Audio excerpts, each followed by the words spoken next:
Ready na ba ang lahat? Ready na? Ready na ako. Okay, start ko ang machine. Ang gagamitin natin muna ay unang butas. Pag wala pang tao, gagamitin natin ang pangalawang butas. Pagka wala pa rin, gagamit tayo ng pangatlong butas. Pag wala pa rin, diretso na tayo sa kuryente.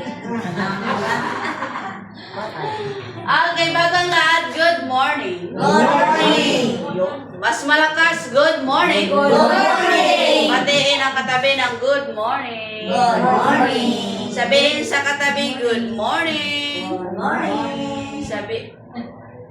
Humina. Isa pa, sabihin sa katabi, good morning. Good morning. Sabihin sa katabi, I love you. Walang you. Ayan. Okay, ano, so bago ang lahat, palakpakan mo na. Okay, ano, so thank you so much dahil kayo ay muling naandi rito. Hoping na huwag kayo magsawang mag-araw-araw kasi ang inyong pag-araw-araw dito ay hindi para sa amin, kundi para sa inyong kalusugan. Tama ba? Mahirap kasi sa panahon ngayon na ang ating katawan ay hindi malakas, lalo na't kumakalat ang mga unggoy. Ano tawag doon? Ano, kaya siguraduhin natin na palaging malakas lamang ang ating immune. Yun. At para mangyari yon, syempre nandito ang machine, makakatulong ito sa inyo. Pero dapat tulungan nyo din ang inyong sarili. Tama ba? Kasi alam natin na ang tunay na kagalingan ay hindi kung kani-kanino magmumula, kundi sa inyong sarili. Tama? Yes. Na ngayon ay walang first time. Tama? Walang second time. Third time. Panaro ka na, ma'am? Yun. Si ma'am ay pangatlong araw. Si ma'am, ayan, pangalan ka na? 6 days naman, kasama si sir. 6 days ikaw, ma'am? Kakabalik mo lang. Ayan. Ano, ibig sabihin niya, ikaw ay isa sa tinatawag na lulubog. Ayan, kuryente tayo. Lilitaw. Gano, na ngayon, dahil wala tayong first time, lahat ay napaliwanagan na tungkol sa machine. Tama ba, ma'am? Na-explain na sa'yo ang machine. Wala ka nang tanong about sa machine. Wala na. Ano? Ito pang-anim na araw. Wala nang tanong, mother, about sa machine? Wala na. Dahil wala nang tanong tungkol sa machine, ang gusto kong pag-usapan natin tungkol naman sa iba't ibang klase ng sakit. Isa-isahin natin. Anong gusto niyo unahin natin? High blood, diabetes, ano? Arthritis. Anong gusto niyo unahin? Arthritis? Arthritis. Okay, sige. Alam niyo, ang arthritis ay isa sa karamdaman ng tao na nasa parte ng buto. Saan? Ugat. Ugat. Ha? Mga joint. Mga bukog. Alam mo yung bukog? Pero mga bati ba na ginagawa? Ha? Hindi yan arthritis. Okay, pagka may nararamdaman kang parang masakit dito banda or dito banda, yan ay mga lamig na nakapasok sa kamay mo kasi pagod ang kamay mo, binasa mo kaagad. Okay? Alright, balik tayo sa arthritis. Ang arthritis ay kadalasang iniinda ng tao sa tuhod. Pero hindi lang yan sa tuhod mo pwedeng maramdaman. Pwedeng dito, pwedeng sa mga daliri mo, pwedeng sa siko, pwedeng sa shoulder, pwedeng sa bewang. Okay? Pero bukod sa arthritis, hindi lang arthritis ang pwedeng maranasan na sakit ng tuhod mo, kundi pati yung tinutukoy na osteoarthritis. Okay? Ang Hindi sa mga doktor mo. Alin? Ako. Ano? Sa doktor. Osteoarthritis. Alam niyo, ang osteoarthritis ay isa sa masakit na karamdaman sa parte ng tuhod na pag uupo ka, aray. Pag tatayo ka, aray. Pag magakpang ka, aray. Ang isa ulit, aray. Alam niyo kung bakit? Ipapakita ko sa inyo mamaya yan. Pero bago yun, balik muna tayo sa arthritis. Ano? Okay, alam niyo ba ng tao kung bakit dumaranas ng arthritis dahil sa sobrang uric sa katawan. Uric acid. Pero may tanong ako. Nagpa-check ko sa center. Clear. Walang uric. Walang uric. Wala lahat. Walang Okay. diabetes. Walang diabetes. Nagpa-check naman ako sa ospital. Wala rin. Wala rin. Walang diabetes, walang uric, Yes. walang pancreas, normal. Normal. Pero bakit? Meron kang nararamdaman. Sige, ikaklaro ko yan sa'yo mamaya. Vitamin deficiency daw. Ha? Vitamin deficiency. Okay, sige. Pag-usapan natin yan mamaya. Ipapaliwanag ko sa'yo kung bakit naman ganyan ang nararamdaman mo. Alright, So ngayon, tulad ng nabanggit ko kanina, ang tao kung bakit dumaranas ng arthritis dahil sa sobrang uric acid sa katawan. Ang tanong, saan ba nakukuha ang uric? Ano ang mga pagkain matataas sa uric? Okay? Ano yon? Yung mga pagkain matataas sa uric? Yung laman loob. Kung mahilig ka sa laman loob, kabataan mo, mahilig ka sa laman loob, huwag ka na magtaka kung pagdating ng araw, aray-aray ka. Ano? Ayan. Saan ba? Sa kinilaw. Ano pa? At ang mga isda na mataas sa acid ay yung walang kaliskis. Pero may isdang may kaliskis na mataas din sa uric. Ito yung tilapia, bango, tambal, diba? Matataas yan sa uric. Okay? Nabukod doon, syempre, mataas din sa acid or sa uric acid, yung ano pa, mga iba't ibang klase ng prutas. Tulad ng pinya, manggang hilaw, rambutan, lansones, ano ba yun? May tusok-tusok. Ano ba may tusok? Durian. Ano pa? Ayun, marang. Diba? Langka. Lahat yan kain. Diba? Ano pa? Yun ang yung mga pagkain na matataas sa uric.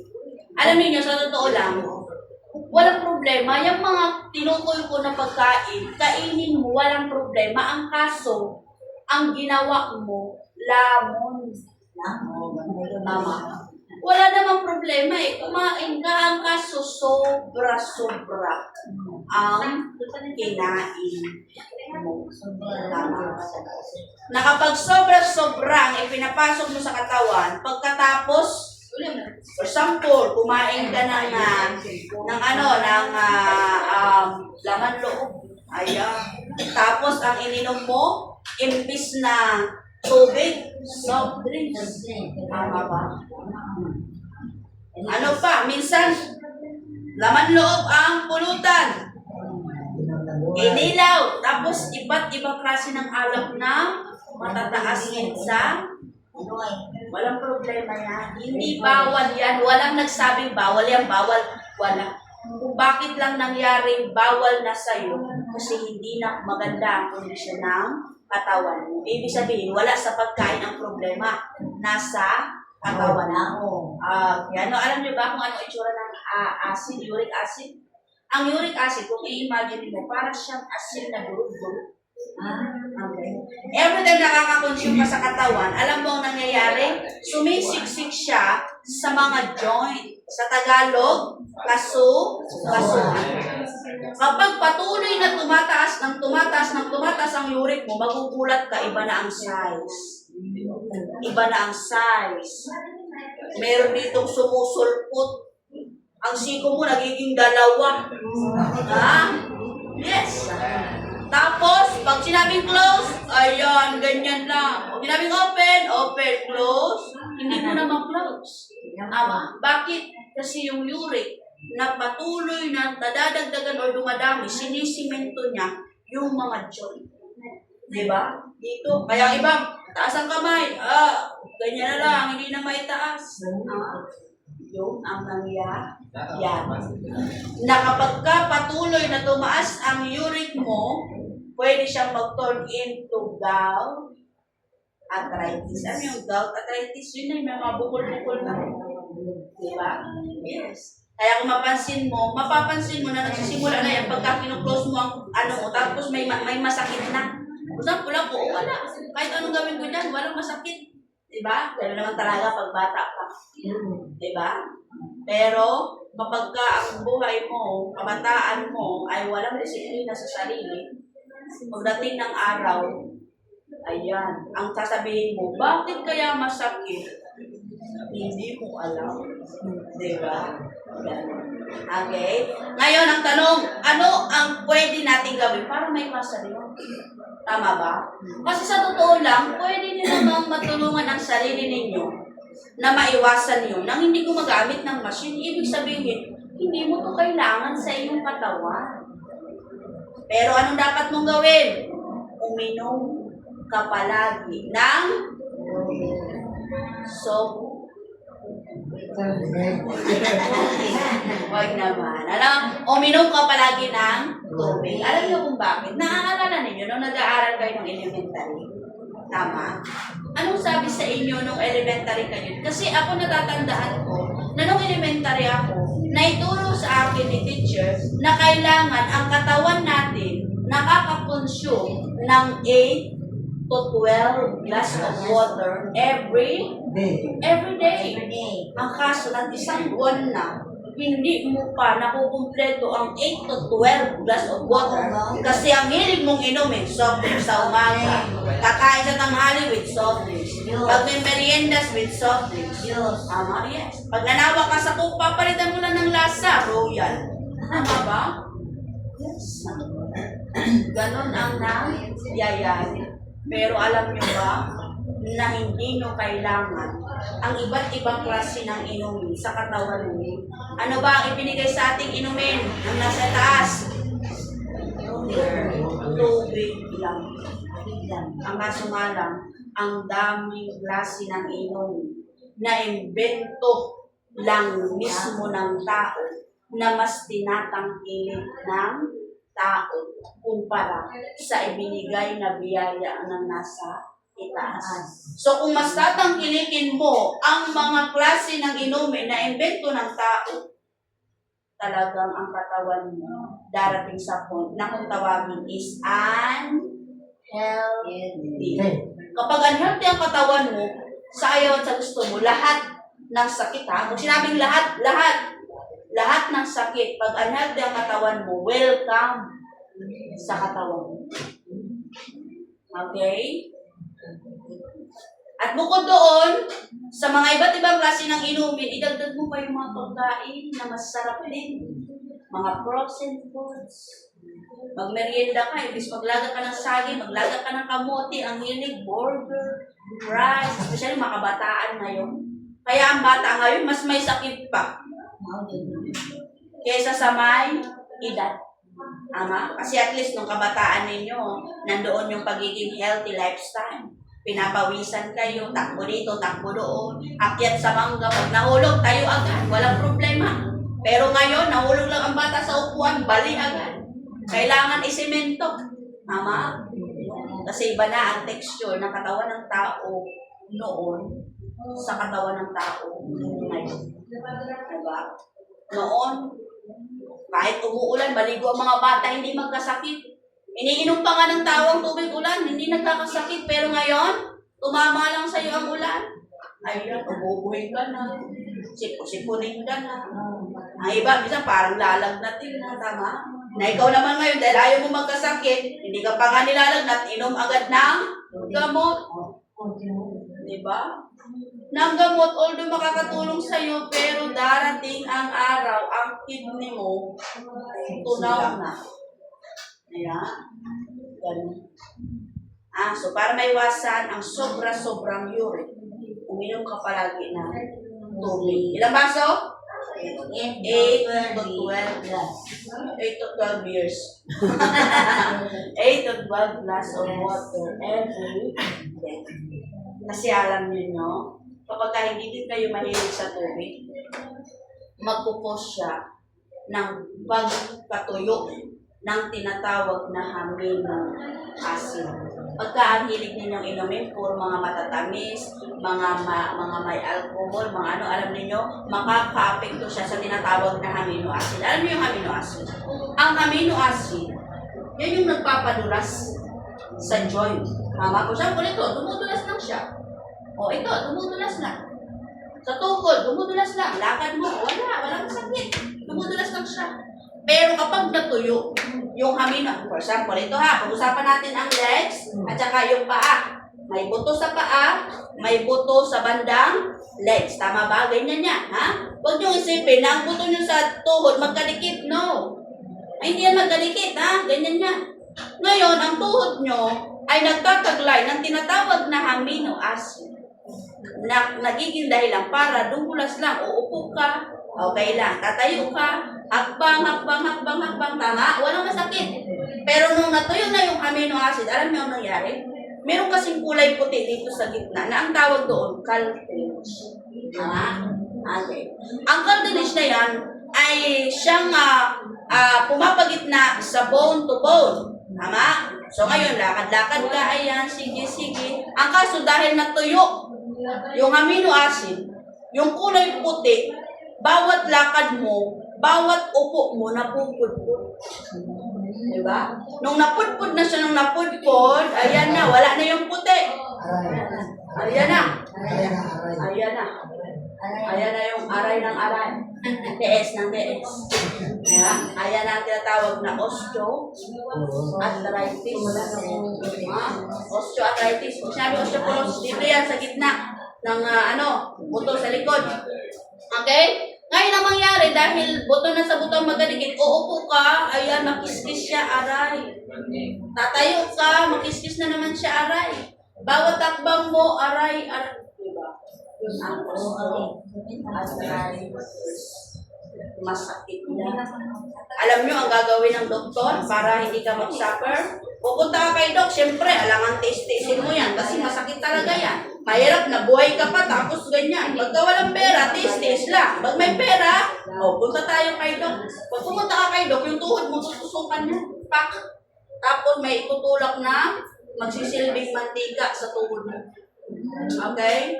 So, ang mangyari, dahil may mantika na yung pinasok si Doc, okay na, ayan na. Pero, hindi habang buhay yun. Matutuyo ulit yun. Pag natuyo ulit yung itinanok ni Doc, masakit na naman. Babalik ka na naman sa kanya. Tutusukan na naman yun ni Doc. Tapos, okay na naman. Pagka natuyo ulit, balik ka ulit kay Doc, maintenance ang tawag doon. I-maintain mo ang pagbalik-balik kay Doc every time na mapipil mo tuyo na yung kanya itinuro. Pero kung ayaw mo ng maintenance, pwede ka naman magpa-opera. Tama? Okay, paano magkakameron ng operasyon? Ang mangyayari, yung buto mo, ano yun yan, ano ba yun, yung pang ano po, ano? Ha? Ayun, ano niya, hindi naman naghahanap gamit. Ayun. Okay, and then dito sa baba, puputulan din yan. Ngayon, meron siyang artificial bone na para for example, ito, artificial siya. Tapos, meron siyang patusok diyan. Okay? Para nakaganyan siya patusok. Ngayon, yung bone mo dito ba nasa legs, yan, itutusok yan doon. Tapos, bubuko yan dito. Okay? Pagdating dito sa baba, meron na naman siya isang artificial na kung saan, iba naman ang hulma yun kasi di man yan same ng hulma. Iba na naman ang sa hulma na meron din patulis. Ayan, ilagay dyan ni Doc, tapos bubukutan. Hanggang sa, ayan na. Yan ang magkikiskisan ngayon. Ngayon, dahil hindi na buto sa buto, kasi artificial na, hindi na yan sakit. Yan na. Diba? Pero siyempre, kung gusto mo ng operasyon na gano'n, kailangan meron kang pera. Diba? Walang pera, kasi may customer kami dito, sa totoo lang, ganyan ang karamdaman. Hindi kaya magpa-opera. Talagang palagi, sige, bawat hakbang niya masakit kahit tatayo siya. Halos maiyak-iyak siya minsan. Kung si Mang Gigayo, makukilala ninyo. Naging customer namin yan dito. Arthritis ang problema. Tsaka ang problema, pagka ganito ang problema mo, tapos overweight ka, hindi ako. Diba? Kahit nakatayo ka lang, hindi mo ginagalaw ang tuhod mo, masakit yan. Maano yan? Ganun ang problema. Kaya ingatan ninyo ang inyong kalusugan. Diba? Kasi mahirap na may edad ka na, tambak ka pa ng haram. Kasi ang nakakatakot sa panahon ngayon, hindi lang isa. Ang sakit minsan na dinadala ng tao. May mga customer kami dyan, pag in-interview namin, anong health problem mo, ma'am? Kanan. Agay. Hindi lahat mo naman. Kaya, lahat, oy, so lahat nandoon na. Kaya, alam niyo mahirap pagkatambak ka ng karamdaman. For example, kung paano ko nasabi na mahirap pagkatambak ka ng karamdaman, meron kasi mga recommended na mga gulay or kaya naman ay pagkain na maganda sa mga bawat karamdaman. For example, diabetes ka. Pag diabetes ka, alam mo ba na good for you ang okra? Ayan. Yes, kainin mo ang okra pag diabetes ka. Makakatulong yun sa'yo. Ang kaso nga lang, kung diabetes ka, tapos may arthritis ka, pagkain mo ng okra, makakatulong siya sa diabetes mo. Pero makaka-trigger siya sa arthritis mo. Diba? Yes. Kaya, Walang buto. ha? Buwasan buto. Gano'n. Tanggalin niya lang daw ang buto. Tanggalin mo ang buto, it's useless. Okay? Kasi nasa okra na yan. Yeah? Ngayon, ano pa? Ang daming mga goods na recommended sa bawat sakit na isa. Ang kaso nga lang, merong isang karamdaman na hindi naman pwede doon sa goods sa isa mong sakit. Diba? Kaya kailangan siguraduhin ninyo na ang katawan ninyo ay malayo sa napakaraming klase ng Sakit. lalo na't ang mahal ngayon kasakit. Na ngayon, natanong mo kanina, ano nangyari sa'yo? Ano nangyari sa'yo? Walang findings? Wala. Walang findings. Alam niyo sa totoo lang, sa dami ng naging customer namin, minsan ako napapatanong na, bakit ang customer na to ng bukong? Diba? Naglaki ang tiyan, ng bukong.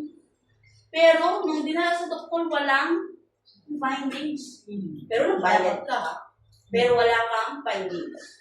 Pero alam niyo, ako kasi sa totoo lang, hindi ako naniniwala sa mga yung mga gawa ng kamay kung tawagin. Oo, gawa ng kamay. Hindi ako naniniwala dyan. Yes, hindi ako naniniwala dyan. Until na-experience ng kapatid ko yung parang appendicitis. Alam niyo yung appendicitis? Pagka inatake ka ng appendicitis, maliit na parang bituka na nakalawit. Pagka yun ay nagkameron ng problema, sasakit ang dito mo banda, connected dito sa likod, diyan, hanggang sa kalahati ng paa mo. Kaya, ang paglakad mo maaapektuhan kapag nagkameron ka ng appendicitis. So, syempre, nakakatakot kasi sa appendicitis kung tumutok yan. Tama? Pag pumutok. Kasi may customer kami, pumutok ang kanya, nakaligtas naman siya. Pero kadalasan, mamatay na pagka pumutok na. Lalo na kapag hindi tayo magpa-opera. Ngayon, ang kanya, para hindi na dumating sa point ng pagputok, pinakonsult siya sa doktor.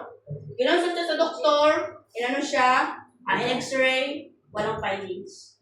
Dahil walang findings sa x-ray, ba yan? Yung ultrasound siya, wala din findings.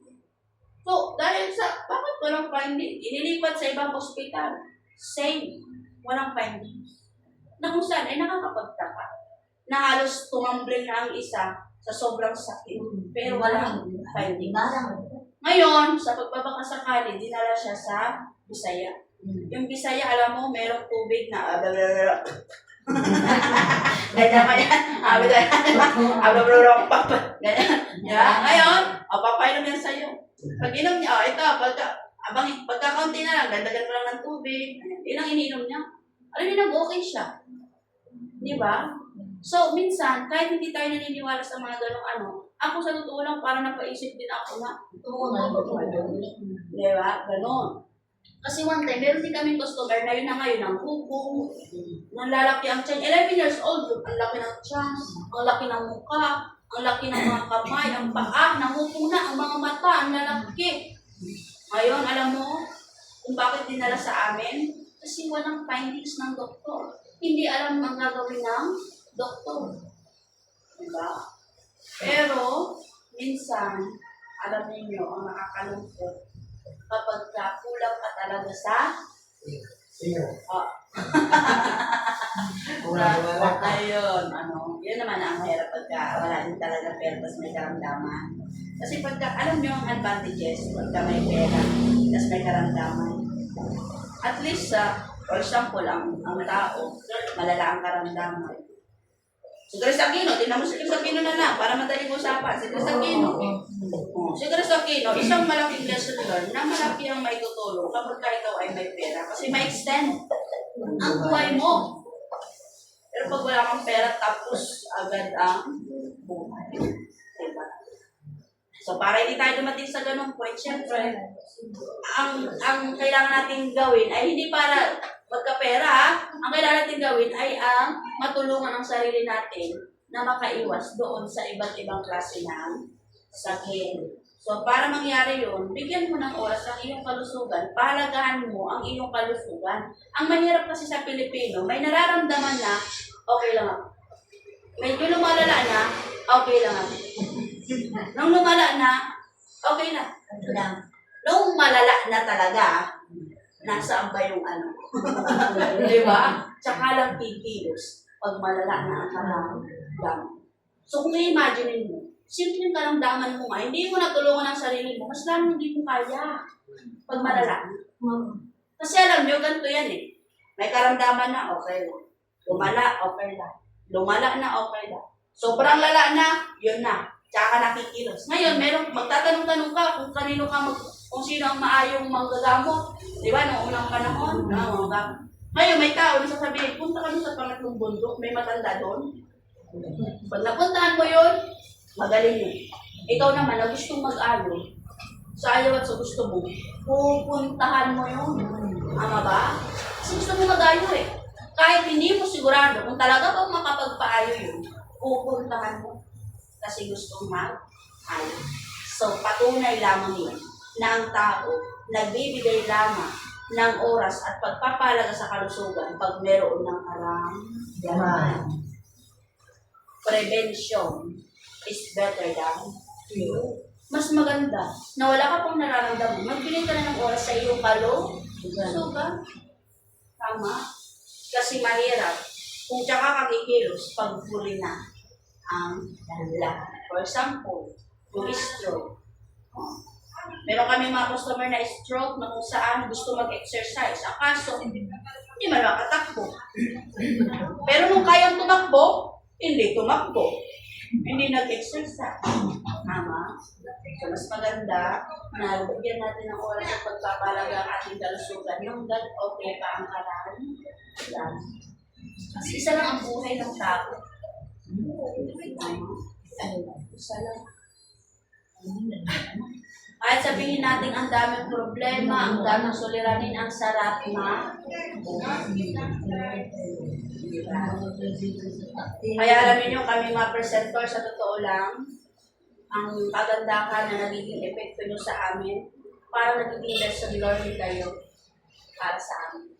Kasi minsan mayroon kayong mga kausap na customer na parang nararamdaman namin na nakakatakot palang tapos ang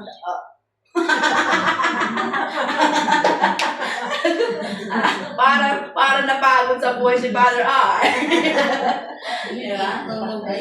Kasi may mga tao kami nakakausap na minsan, parang bigla na lang namin mag-feel na nakakatakot palang umidad, tapos ang dami pa namin dami. Kaya alam niyo ngayon pa lang, nasa sa tinatawag kami na yung pagdidisiplina sa sarili. Although nandoon minsan, yung pagiging pabaya sa sarili kasi nakakakain din kami syempre ng bawal. Kami mga presenter, Pilipino din kami. Pag sinabing Pilipino, tigas. Bulong. Diba? Kaya kahit kami mga presenter, nag-a-advise na hindi ito maganda, aamin namin sa inyo. Nagiging pabaya din kami sa aming kalusugan. Pero ang maganda lang sa amin, diba? Bata pa kami. Every time nakakakain kami ng sobra-sobra, alam na namin ang pwede namin gawin. Diba? Ganun ang maganda. Ang kaso, may mga tao na patuloy. Kumbaga kami, nakakakain man kami ng bawal, limitado. Diba? Hindi katulad ng iba na ang ulam ng agahan, karne. May natira, iinitin para sa tanghalian, ulam. May natira ulit, iinitin, panggabi na. Pag may natira ulit, kinabukasan, lulutuin mo lang ng ibang klaseng luto. Pero yung pa rin ang ulam ha, iibahin mo lang ang lasa. For example, yung lechon. Lechon sa umaga, lechon sa tanghali, lechon sa hapon, kinaumagahan ng madaling araw, agahan, ano, gagawin mo? Lechon paksyo, di ba? So sa kakaulit-ulit mo ng luto sa karne, the more na hindi nagiging maganda ang epekto nito sa iyong kalusugan. At saka mahirap na puro kang karne. Alam niyo kung bakit? Kakain ka ng karne. Minsan ang karne na kinakain mo, makunat pa. Ngayon, dahil nangalay ka kakanguya, lininok mo na. Diba? Ganun ba nangyari? Kaya mo niya, mabilaukan ka, hindi mo hinuya, nilunok mo na kaagad. Ngayon, imagine mo yung makunat na yun, gaano tatagal yun sa tiyan mo? Kasi hindi mo ganun kabilis matunaw ang karne. Yes. Diba? Lalo na pag may edad na. Tama? Kaya nga dapat less kayo sa mga makunat or maanbaya. Diba? Minsan mayroon pa yun, parang kahit ganyan mo. Ayaw mo Diba? Ganun man. Kaya ang nangyari, nung maglibang, hindi makalibang. Walang maglabas na constipation. Kasi hindi natutunaw yung mga pinagpasok mo sa katawan sa puro karne. Kaya ngayon nagreklamo ka. Dalang araw na ako hindi makalibang.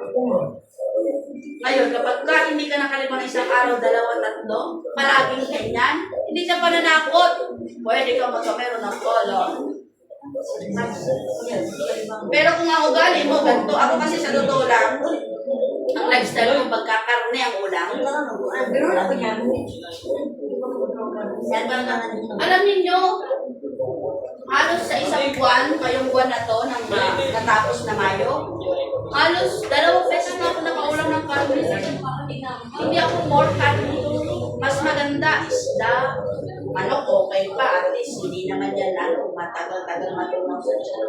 Pero yung puro kakarne, hindi siya matutunaw, kaya hindi ka makalibang.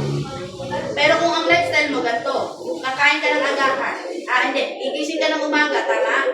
Pagising mo sa umaga, anong ginagawa mo? Ang iba, kape agad. Pero alam nyo, gumising ka sa umaga, uupo ka muna. Tama? Ang iba kasi bangon agad. Hindi kasi pwede yun. Nabangon ka agad, pwede kang bumagsak ulit. Ang balan, magkakameron ng shock sa ulo. Pag gising mo, upo, mas maganda inhale, exhale. Maganda yun sa baga mo, libre lang, inhale, exhale. Ngayon, kung mas maganda, sabayan mo ng pray. Diba? Ang pinaka-importante. Humingi ka ng proteksyon sa buong araw. Kasi walang ibang kaya mag-proteksyon sa iyo. Sa iba't ibang klase ng kapahamakan, kundi ang nasa itaas na. Amen? Amen. Ay, pastor. Yan na. Ngayon, pagising mo sa umaga, imbis na magkape ka, uminom ka muna ng 2 basong tubig na maligaw-gaw. Yes, 2 baso. Kung kaya mong mainit-init pa, mas maganda. Alam mo, pag ginawa mo to every morning, ang mapapansin mo, maaga pa maayos na ang sirkulasyon ng dugo mo. Dahil maaga pa maayos na ang sirkulasyon ng dugo mo, maaga pa ang katawan mo masigla. Pero kung hindi mo ito ginagawa, kakagising mo pa lang sa umaga, wala ka pang ginagawa, pagod ka na. Kasi ang dugo mo, hindi maganda ang sirkulasyon. Ibig kong sabihin, ang 2 basong tubig na ito ay makakatulong para matulungan ka na ang dugo mo mag-circulate ng maayos. Okay, o tsaka ka magkape kung magkakape ka o kung ano man. Ngayon, bukod pa yung agahan, tama ba? Kakain ka pa ng agahan. Kung kakain ka ng agahan, mas maganda, inuman mo muna ng isang basong tubig. Alam mo kung ano magiging selfie nito? Pag uminom ka ng isang basong tubig nang wala pang pinakain, ang gagawin niya, linisin ang iyong kidney. Hindi lang kidney, syempre, kundi buong katawan mo. Ngayon, pag nalinis ang katawan mo, tsaka kakakain ng masusustansyang pagkain. Okay, ngayon, kumain ka na, okay na. Pagkatapos mong kumain, inom ka ulit. Alam mo kung ano magiging silbi? Pag uminom ka ng isang basong tubig na naman, pagkatapos mong kumain, makakatulong ulit. Para yung pinasok mo sa katawan, mabilis lumambo. Mabilis matunaw. Pag ginawa mo to, ako nagsasabi sa iyo, hindi mo mararanasan ang constipation. Yung lisod sa paglibang. Ngayon, kung kakain ka ng tanghalian, ganun din. Inom ka muna ng isang basong tubig para linisin ang katawan. Pagkatapos, inom ulit. Nakailang baso ka na, tanghali pa lang. 6 na baso ha. Ilan ba dapat ang kailangan mo? 8 to 12 every day. Masamang kulang sa 8, masamang sobra sa 12 ha. Kasi baka sabihin nyo, kailangan pala maraming tubig na kailang timba ka naman. Magkatubig ka naman sa baga, sa tiyan, sa kung saan ha, hindi maganda. Ngayon, kung may merienda ka, yes, masarap ang merienda with soft drinks or coffee, pero ako, mas magandang mai-recommend sa inyo, tubig pa rin. And then, kakain ka ng gabi. Isang basong tubig, pagkatapos isang basong tubig. Ilan na? 9 na. Matutulog ka sa gabi. Bago ka matulog, uminom ka muna ng isang basong tubig. Alam mo kung bakit? Pagka ginawa mo to, especially kung high blood ka, diabetes ka, pag ginawa mo to, makakaiwas kang mamalstroke habang tulog. Pag ginawa mo to, maiiwasan mong mamatay habang tulog. Diba? So, ayun, sa gusto nyo, pwede mangyari yan. Kung ang problema mo, high blood diabetes, or kaya heart. Ha?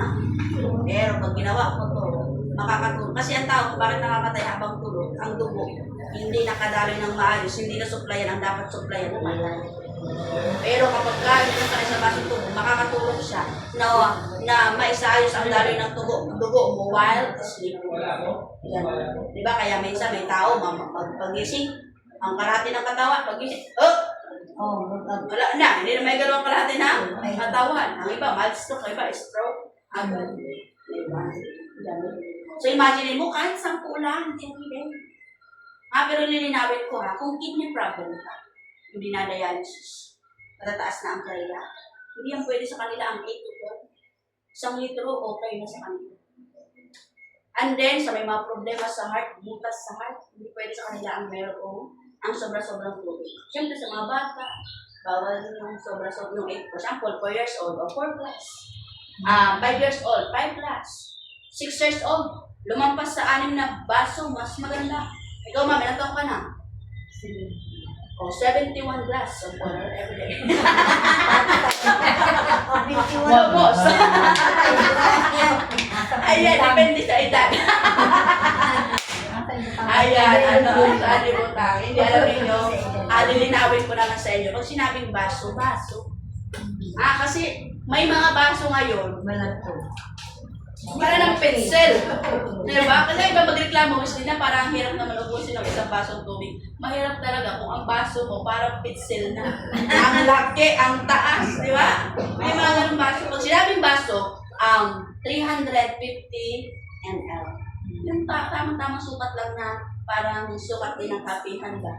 Ganun. Yes. Okay.